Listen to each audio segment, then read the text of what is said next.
بعد فقد قال الله عز وجل في كلامه المجيد قاف والقرآن المجيد بل عجبوا أن جاءهم منذر منهم فقال الكافرون هذا شيء عجيب أئذا متنا وكنا ترابا ذلك رجع بعيد وقال الله تبارك وتعالى ولتكن منكم أمة يدعون إلى الخير ويأمرون بالمعروف وينهون عن المنكر وقال الله تبارك وتعالى يا بني أقم الصلاة وأمر بالمعروف وانه عن المنكر واصبر على ما أصابك إن ذلك من عزم الأمور سورة اللقمان أو كما قال النبي صلى الله عليه وسلم عن جرير رضي الله تعالى عنه قال قال رسول الله صلى الله عليه وسلم من جاهدهم بيده فهو مؤمن ومن جاهدهم بلسانه فهو مؤمن ومن جاهدهم بقلبه فهو مؤمن ليس وراء ذلك حبة عدل رواه مسلم আলহামদুলিল্লাহ যাবতীয় প্রশংসা যাবতীয় গুণগান সেই মহান রব্বুল আলামিনের জন্য যে মহান রব্বুল আলামিন অসংখ্য মানুষদের ভিতর থেকে আমাদেরকে চয়ন করে আমাদেরকে পছন্দ করে তার ইবাদতের জায়গা মসজিদে আসার সুযোগ দান করেছেন। এই জন্য সেই মহান রব্বুল আলামিনের দরগাহে শুকরিয়া আদায় করি আলহামদুলিল্লাহ।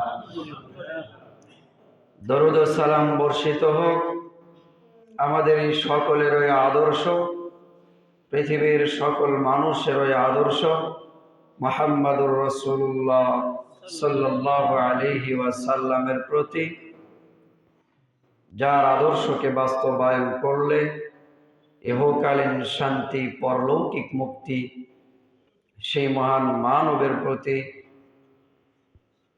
অসংখ্য অগণিত দরুদ ও সালাম বর্ষিত হোক। আল্লাহুম্মা সাল্লি আলাইহি আল্লাহুম্মা বারিক আলাইহি।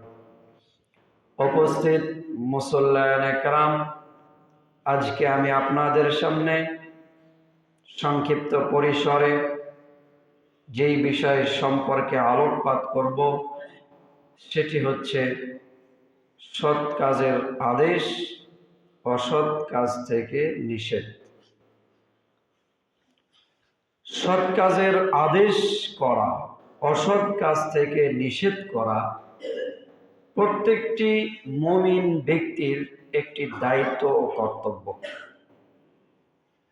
এই দায়িত্ব ও কর্তব্য ছাড়া কোনো ব্যক্তি আসলে প্রকৃত পক্ষে মুমিন ব্যক্তি হতে পারে না। মহান রব্বুল আলামিন পবিত্র কোরআনুল কারীমের সূরা আলে ইমরান 104 নম্বর আয়াতে বলেছেন, ওয়ালতাকুম মিনকুম উম্মাতুন ইয়াদউনা ইলাল খায়রি ওয়া ইয়া'মুরুনা বিল মা'রুফি ওয়া ইয়ানহাউনা আনিল মুনকার। মহান রব্বুল আলামিন এখানে বলতেছেন ওয়ালতাকুম মিনকুম উম্মাতুন ইয়াদউনা ইলাল খায়র, তোমাদের মধ্য থেকে এমন একটি দলকে বের হতে হবে যেই দলের কাজ হবে, যেই দলের উদ্দেশ্য হবে, কর্ম হবে মানুষদেরকে কল্যাণের দিকে আহ্বান করা। ওয়ায়ামুরুনা বিল মা'রুফ ওয়া ইয়ানহাউনা আনিল মুনকার, মানুষদেরকে শুধু কল্যাণের দিকে আহ্বান করবে এমন নয়, বরঞ্চ মানুষদেরকে ভালো কাজের জন্য আদেশ করবে এবং মন্দ কাজ থেকে বিরত থাকার জন্য নিষেধ করবে। সম্মানিত উপস্থিতি, এখানে শব্দ বুঝতে হবে। আদেশ এক জিনিস, অনুরোধ আরেক জিনিস, অনুনয় বিনয় এগুলো আরেক জিনিস। ভালো কাজের আপনাকে আদেশ করতে বলা হয়েছে, অর্থাৎ আদেশ তাকেই বলে যেটা আপনি বাস্তবায়ন চান, সেটাকেই আদেশ বলে। কিন্তু অনুরোধ আপনি রাখতেও পারেন, নাও রাখতে পারেন, কিন্তু আদেশের ক্ষেত্রে অবশ্যই আপনাকে এটা মানতে হবে। তো এইরকম ভালো কাজের আদেশ আমাদের সকলকে করতে হবে। যারা আমরা নিজেদেরকে মুমিন হিসেবে দাবি করে থাকি, আসলে প্রত্যেকটা মুসলমানই চায় যে আমি একজন মুমিন ব্যক্তি হই, কারণ মুমিন ব্যক্তি ছাড়া জান্নাতে যাওয়া সম্ভব নয়। এই জন্য প্রত্যেকটা মুসলমান ব্যক্তি যারা আল্লাহ এবং তার রাসূলের প্রতি বিশ্বাস স্থাপন করেছে, তারা সকলেই চায় মুমিন ব্যক্তি হওয়ার জন্য। অনেকে চেষ্টা করে সাকসেসফুল হতে পারে, অনেকে পারে না, কিন্তু এমন কোন মুসলমান নেই যেই মুসলমান চায় না সে মুমিন হোক। যদি না চায়, তাহলে যদি আপনি কোনো মুসল্লিকে, কোনো মুসলমানকে কাফের বলে যদি গালি দেন, মুনাফিক বলে যদি গালি দেন, এই মুসলমান ব্যক্তি যদিও সালাত না পড়ে, যদি ওকে আপনি মুনাফিক বলেন, অবশ্যই আপনার সাথে সে প্রতিহত করবে, আপনার সাথে মোকাবেলা করবে, আপনার কথার উত্তর দেওয়ার সে চেষ্টা করবে। তার মানে মুনাফিক কেউ হতে চায় না, কাফেরও কোনো মুসলমান হতে চায় না। কোনো মুসলমানকে কাফের হিসেবে গালি দিলে এই ব্যক্তি আপনার সাথে মোকাবেলা করবে, এটাই স্বাভাবিক।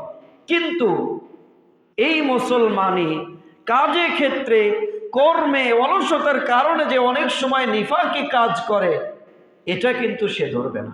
এটা হচ্ছে মানুষের একটা বৈশিষ্ট্য।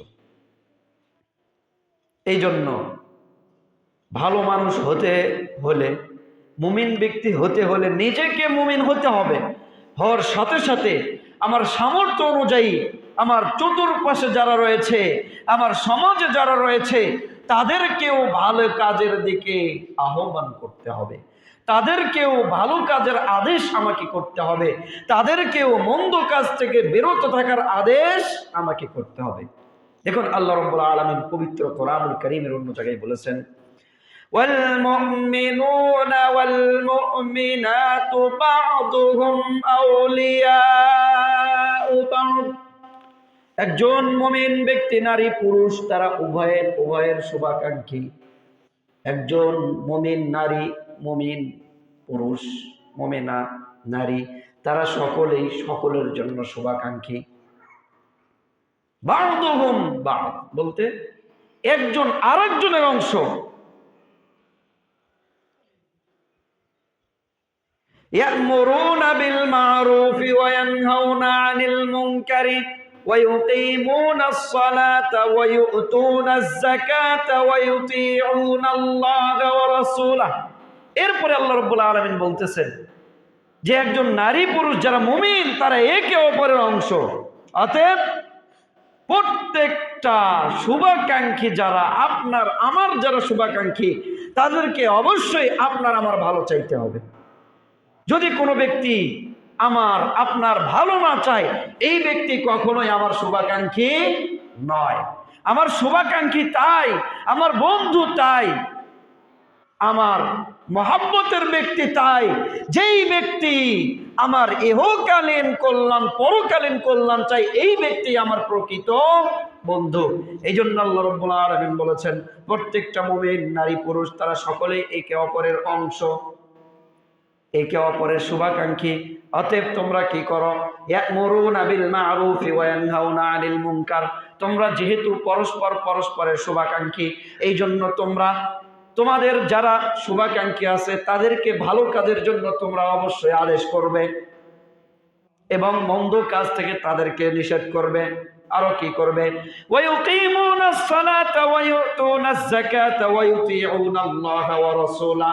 ভালো কাজের আদেশ, মন্দ কাজের নিষেধের সাথে সাথে তোমরা সালাত প্রতিষ্ঠা করবা, যাকাত আদায় করবা। ওয়া ইউতিউনাল্লাহা ওয়া রাসূলা, এবং তোমরা আল্লাহ রাব্বুল আলামিনের আদেশ নিষেধ মেনে চলবা। ওয়া ইউতিউনাল্লাহা ওয়া রাসূলা, এবং রাসূলের আনুগত্য করবা। সম্মানিত উপস্থিতি, তাহলে দেখুন আল্লাহ রাব্বুল আলামিন আমাদের শুভাকাঙ্ক্ষী কারা তাদেরকে আয়াতে চিনিয়ে দিয়েছেন। শুভাকাঙ্ক্ষী তারাই যারা আমাদেরকে ভালো কাজের প্রতি উদ্বুদ্ধ করবে, মন্দ কাজ থেকে আমাদেরকে বারণ করবে, মন্দ কাজ থেকে আমাদেরকে দূরে রাখার চেষ্টা করবে, সাথে সাথে তারা সালাত আদায় করবে, যাকাত প্রদান করবে এবং আল্লাহ এবং তার রাসূলের প্রতি আনুগত্য করবে, আল্লাহর আদর্শের বাস্তবায়ন করবে, রাসূলের আনুগত্য মেনে নেবে। এই কয়টা বৈশিষ্ট্য যাদের ভিতরে থাকবে তারা আসলেই প্রকৃত মুমিন। এইগুলো বৈশিষ্ট্য যদি আমাদের ভিতরে আমরা অর্জন করতে না পারি তাহলে আমরা মনে করব যে আমরা এখনো প্রকৃত মুমিন হতে পারিনি। সম্মানিত উপস্থিতি, আল্লাহ রাব্বুল আলামিন অন্যত্র বলেছেন, কুনতুম খায়রা উম্মাতিন উখরিজাত লিন-নাস। আল্লাহ রাব্বুল আলামিন বলতেছেন যে তোমরা উখরিজাত লিন-নাস, মানুষদের মধ্য থেকে এমন কিছু মানুষকে আল্লাহ রাব্বুল আলামিন বের করেন যারা মানুষদেরকে কল্যাণের দিকে আহ্বান করবে। কল্যাণের দিকে আহ্বান করা এটা একটা মুমিন ব্যক্তির গুণ। এটা সবার ভাগ্যে মেলে না। যার ভাগ্যে এটা মেলে অবশ্যই তাকে একজন সৌভাগ্যবান মানুষ হিসেবে সে নিজেকে পরিচয় দিতে পারে। এটাই স্বাভাবিক, কারণ কল্যাণের কথা সকল মানুষের মধ্যে বের হবে না। যারা ভালো মানুষ, যারা মুমিন ব্যক্তি, তাদের মুখের মাধ্যমেই কল্যাণের কথা বের হবে। মুনাফিক, কাফের, যারা আল্লাহ এবং তার রাসূলকে ভালোবাসে না, এদের দ্বারা কখনোই ভালো কাজের আদেশ, মন্দ কাজ থেকে নিষেধের আশা করা যায় না। তার উদাহরণ দেই, এই যে আমাদের মাঝে যে মাসটা অতিক্রম হচ্ছে, ইংরেজিতে এটাকে বলা হয় ডিসেম্বর মাস, শীতকালীন একটা মাস। এক সপ্তাহে আমি আলোচনা করেছিলাম শীতকালীন রাতের ফজিলত, ইবাদতের। কারণ গরমের চাইতে শীতের রাত্রিতে সময় বেশি পাওয়া যায়, আর মানুষ সারাদিন কাজে ব্যস্ত থাকার কারণে রাত ছাড়া আল্লাহ রাব্বুল আলামিনের ইবাদত করার বেশি সময় পায় না। আর শীতকালীন সময়ে রাতের সময়টা হয় অনেক দীর্ঘ। এই সময়ে মানুষ ইচ্ছা করলে অনেক ইবাদত, অনেক জিকির আজকার, কোরআন তেলাওয়াত থেকে শুরু করে যে কোনো ভালো কাজ তারা করতে পারে, কারণ সময় অনেক। মানুষের ঘুম তো আর 10-12 ঘন্টা লাগে না।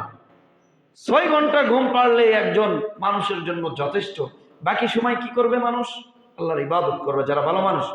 আর যারা ভালো মানুষ নয় তারা বিভিন্ন চায়ের দোকানে, বিভিন্ন সিনেমায়, বিভিন্ন যাত্রা বা বিভিন্ন অশ্লীলতায় পরিপূর্ণ যে প্রোগ্রামগুলো আছে সেগুলোতে অংশগ্রহণ করে। এই ডিসেম্বর মাসটা যখন আসে, স্কুল কলেজ সকল কিছুই প্রায় ছুটির ভিতরে চলে যায়। এতে করে আমাদের ছেলেরা এই মাসে বিভিন্ন ধরনের অশ্লীলতার আয়োজন করে থাকে। এই অশ্লীলতার যে তারা আয়োজন করে, বাদ্যযন্ত্রের যে তারা আয়োজন করে, গায়ক গায়িকা ভাড়া করে নিয়ে আসে, তারা কি আমাদের সাহায্য সহযোগিতা ছাড়াই কি এগুলো করে? আমরা যদি তাদেরকে সাহায্য সহযোগিতা না করি, কোনো বাচ্চা ছেলের বা কোনো কম বয়সী ছেলে মেয়ের পক্ষে কি এইগুলো আয়োজন করা সম্ভব? কোশ্চেন কালেও সম্ভব নয়। কিন্তু ওই যে আমাদের ভিতরে ঈমানের কমতি আছে। রাসূলুল্লাহ সাল্লাল্লাহু আলাইহি ওয়াসাল্লাম একটি হাদিসে বলেছেন, মান জাহাদাহুম বিয়াদিহি ফাহুয়া মুমিনুন। যে ব্যক্তি মন্দ কাজকে বাধা প্রদান করে তার শক্তির মাধ্যমে, বিয়াদিহি বলতে হাত, এখানে হাত বলতে শক্তিকে বোঝানো হয়েছে যে আমার শক্তি আছে। এখানে একটা গান বাজনার মঞ্চ তৈরি করেছে, আমার এইরকম অ্যাবিলিটি আছে বা শক্তি আছে যে আমি এটা বন্ধ করতে পারবো। তো এই শক্তির মাধ্যমে এই বল প্রয়োগ করে যদি আমি এটাকে বন্ধ করি ফাহুয়া মুমিন, তাহলে আমি একজন মুমিন ব্যক্তি। তারপরে আল্লাহ রাব্বুল আলামিন, আল্লাহ রাসূল সাল্লাল্লাহু আলাইহি ওয়াসাল্লাম বলেছেন, আমান জাহাদাহুম বিলিসানিহি ফাহুয়া মুমিন, আমার শক্তির মাধ্যমে এই খারাপ কাজকে নিষেধ করার শক্তি আমার নেই, তবে মুখের ক্ষমতা আছে, কথা বলার ক্ষমতা আছে, এটার মাধ্যমে যদি আমি তাদেরকে বারণ করি ফাহুয়া মুমিন, তাহলেও আমি মুমিন। ওমান জাহাদাহুম বিকলবিহি, এবং কোনো ব্যক্তি যদি সে শক্তির মাধ্যমে প্রতিহত করতে পারেনি খারাপ কাজটি এবং কথার মাধ্যমেও পারতেছে না, কিন্তু কলবিহি, তার অন্তরের মাধ্যমে যদি সে এই কাজগুলোকে ঘৃণা করে, এগুলো থেকে নিজেকে বেঁচে রাখে এবং অন্তর থেকে এই কাজগুলোকে ঘৃণা করে চলে, তাহলে ফাহুয়া মুমিন, এই ব্যক্তিও মুমিন। কিন্তু আল্লাহ রাসূল সাল্লাল্লাহু আলাইহি ওয়াসাল্লাম তারপর বলতেছেন, লাইসা ওয়ারাআ যালিকা হাববাতু খারদালিন, আর যদি এই তিনটার কোনো একটা সেক্টরেও যদি কোনো ব্যক্তি না পড়ে, গান বাজনা হচ্ছে, তার সে যে শক্তির মাধ্যমে প্রতিহত করবে, একটা অবৈধ কাজ হচ্ছে, অশ্লীলতা হচ্ছে, সে যে বন্ধ করবে শক্তির মাধ্যমে, এটাও বাধা দিচ্ছে না, তার মুখের মাধ্যমে করার সামর্থ্য আছে তাও দিচ্ছে না, এটা বাদ দিলাম, সে সেই কাজ থেকে ঘৃণা করবে, সেখান থেকে দূরে থাকবে, এটাও যদি কোনো ব্যক্তি করতে না পারে, এই ব্যক্তির অন্তরে শস্য পরিমাণ ঈমানও নেই। এটা আমার কথা নয়, আল্লাহ রাসূল সাল্লাল্লাহু আলাইহি ওয়াসাল্লামের কথা। সম্মানিত উপস্থিতি, ঈমানদার নিজেকে দাবি করা খুবই সহজ, কিন্তু ঈমানকে টিকিয়ে রাখা খুবই কঠিন। এই জন্য আমাদের সমাজ এখনো এত বিশৃঙ্খলে পৌঁছেনি যে যদি আমরা সমাজের যারা দায়িত্বশীল রয়েছি তারা যদি আমরা একযোগ হয়ে যদি আমাদের এলাকাতে যাবতীয় অশ্লীলতা বন্ধ করার চেষ্টা করি, করতে পারবো, কিন্তু আমরা করি না। এই জন্য করি না, যদি আমরা এই ভালো কাজগুলো, মন্দ কাজগুলোকে বাধা দেই, তাহলে হয়তো আমাদের দলের লোকজন কম হবে, আমাদের অনেকে হয়তো পেছনে কথা বলবে বা মন্দ বলবে, এ বলবে সেই বলবে, এইগুলোর ভয়ে আমরা এগুলো অনেকেই করি না। কিন্তু আসলে নিজে মুমিন হওয়ার সাথে সাথে আমাদের সামর্থ্য অনুযায়ী আমাদের চেষ্টা করতে হবে আমাদের এলাকা, আমাদের এরিয়া, আমাদের অঞ্চল, আমাদের মহল্লা, বিশেষ করে আমাদের যে মসজিদের মুসল্লিগুলো আছে, তারা তাদের সকলকে এই গর্হিত মন্দ কাজগুলো থেকে বিরত রাখার চেষ্টা করতে হবে এবং যেগুলো ভালো কাজ সেইগুলোর দিকে আমাদেরকে দিক নির্দেশনা দিতে হবে। শীতের রাত আমাদেরকে গান বাজনাই করতে হবে। শীতের রাত আমরা তো কয়জন মানুষ আছে যে তারা কোরআন শিক্ষা পারে? শীতের রাতে আমরা একটু কোরআন শিক্ষা করি। শিক্ষা করলে কি হবে? পৃথিবীর এমন কোনো গ্রন্থ নেই যেটা তেলাওয়াত করলেই আপনি সওয়াব পাবেন, কিন্তু কোরআন এমন একটি গ্রন্থ যার তেলাওয়াতের উদ্দেশ্যে যদি আপনি একটা অক্ষর তেলাওয়াত করেন 10টা করে নেকি পাবেন। সুবহানাল্লাহ। পৃথিবীর আর কোনো গ্রন্থ এমন নেই যে সেটা আপনি তেলাওয়াত করলে সওয়াব পাবেন। আমল পরের বিষয়, আপনি যদি এই কোরআনটা তেলাওয়াত করেন, এই তেলাওয়াতের মাধ্যমে আপনার নেকি অর্জন হয়। এর চাইতে আর কি আমরা আল্লাহর কাছে আশা করি? এর চাইতে সহজ আর কি আমল আছে? কিন্তু আমরা মুসলমান বা মুসল্লি, সালাত আদায় করি, অথচ কোরআন শিক্ষা পারি না। আমরা যে কোরআন শিক্ষার প্রতি আগ্রহী হবে এটাও আমাদের নেই। শীতকাল এসেছে, নাও লাগাও বস, লাগাও গান বাজনা, এগুলোই আমরা মক্ত। এবং এইগুলোদেরকে বাধা প্রদান করবে এমন ব্যক্তিও নেই। এই কাজগুলো কারা করে? আপনার আমাদের সন্তানরাই তো করতেছে বা আমরাই তো করতেছি। তাহলে আমি যদি পরিবারের একজন প্রধান হয়ে আমার ছেলে মেয়েকে যদি আমি কন্ট্রোল করতে পারি, নিয়মের মধ্যে নিয়ে আসতে পারি যে বাবা তুমি যে এই কাজগুলো করতেছো এগুলো আমাদের ধর্মীয়ভাবে এগুলো স্বীকৃতি নয়, এগুলো করলে আমাদের জাহান্নামে যেতে হবে, এগুলো করো না। তাহলে আমরা যদি প্রত্যেকটা ব্যক্তি, এখানে যদি 100 মুসল্লি আমরা থাকি, এই 100 মুসল্লি তো আমরা এক একটা পরিবারের কর্তা। তো এই 100 জন কর্তা যদি ঠিক হয়, তাদের ছেলে মেয়ে কি কখনো এই গান বাজনার আসক্ত করতে পারবে? শুধু গান বাজনা নয়, এটা একটা এক্সাম্পল দিলাম বা উদাহরণ দিলাম। এটা সহ আরো যত পাপাচারের কাজ আছে, প্রত্যেকটি কাজেই আমরা নিজে যে এরকম এই কাজগুলোকে থেকে বিরত থাকব, অনুরূপ আমাদের সন্তানদেরকেও বিরত রাখার চেষ্টা করব। তাহলে আমরা যদি সমাজের সকলকে কন্ট্রোল না করে নিজের পরিবারকে কন্ট্রোল করতে পারি, তাহলে দেখবেন আমরা 100 জন যদি আমাদের 100 জন পরিবারকে কন্ট্রোল করতে পারি, আমাদের সমাজটা হবে খুব সুন্দর একটা সমাজ। কিন্তু আমাদের পরিবারের যারা কর্তা আছে তাদের ভিতরেই ভূত, অর্থাৎ তাদের ভিতরে এই শক্তিটা নেই, তারাই এগুলোর প্রতি আসক্ত। তাহলে তার সন্তানকে সে কিভাবে বিরত রাখার চেষ্টা করবে? সম্মানিত উপস্থিতি, দেখুন পৃথিবীতে একজন মানুষ এসেছিল, লোকমান হাকিম বলা হয়। কেউ বলেছে নবী, তবে অনেকাংশের মতে ইনি নবী নন, একজন ভালো ব্যক্তি ছিলেন।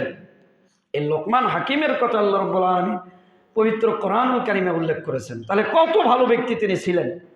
এই লোকমান হাকিম তার ছেলেকে উপদেশ দিচ্ছে, ইয়া বুনাইয়া আকিমিস সালাতা ওয়া'মুর বিল মা'রুফি ওয়ানহা আনিল মুনকার। হে আমার ছেলে, হে আমার বৎস, হে আমার সন্তান, আকিমিস সালাতা, তুমি সালাত প্রতিষ্ঠা করবে এবং তুমি মানুষদেরকে ভালো কাজের কথা বলবে, মন্দ কাজ থেকে তাদেরকে বিরত রাখার চেষ্টা করবে, মন্দ কাজ থেকে তাদেরকে নিষেধ করবে। ওয়াসবির আলা মা আসাবাক, এবং এইগুলো যখন তুমি বলবে মানুষদেরকে, তখন সমাজের অনেক মানুষ তোমার সাথে মোকাবেলা করার চেষ্টা করবে, তখন তোমাকে ধৈর্য ধারণ করতে হবে। ইন্না যালিকা মিন আজমিল উমুর, এই কাজটি, এই কাজগুলো যারা করে এটা খুবই কঠিন কাজ। এই জন্য এটা ধৈর্যের সাথে আমাদেরকে করতে হবে, সালাত আদায় করতে হবে। পাশাপাশি আমাদের সামর্থ্য অনুযায়ী, আমি বলতেছি না বা আল্লাহ বলেননি যে আমার সামর্থ্য নাই তারপরেও সেখানে আমি যাবো, যাই ঢেল মেরে আমি পাটকেল খেয়ে চলে আসবো, এরকম না।